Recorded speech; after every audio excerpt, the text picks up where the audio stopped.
angels comforting. This is Brother Raj with Victory 180. स्वर्गदूत तसल्ली देते हैं। मैं हूं ब्रदर राज, विक्ट्री 180 में।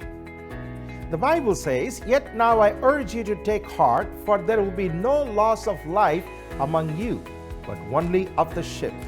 For this very night there stood before me an angel of God, to whom I belong and whom I worship. And he said, Do not be afraid, Paul. You must stand before Caesar. And behold, God has granted you all those who sail with you."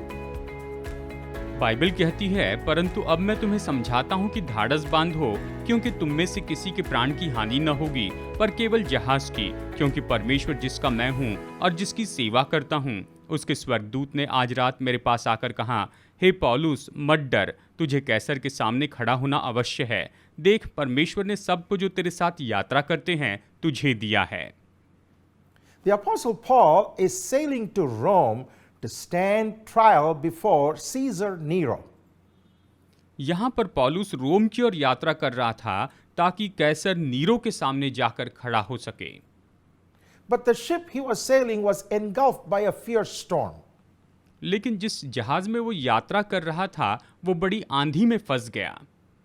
The sailors lost control of the ship.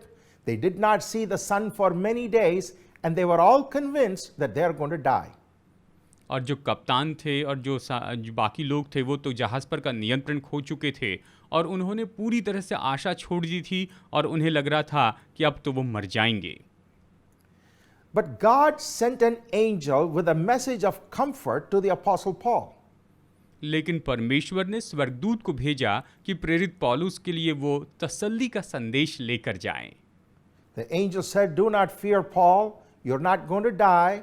You're going to stand before Caesar and give a powerful witness for Jesus Christ." स्वर्गदूत ने कहा कि पौलुस, तू डर मत, तू मरेगा नहीं, तू कैसर के सामने खड़े रहेगा और यीशु मसीह के लिए तू सामर्थी गवाही देगा।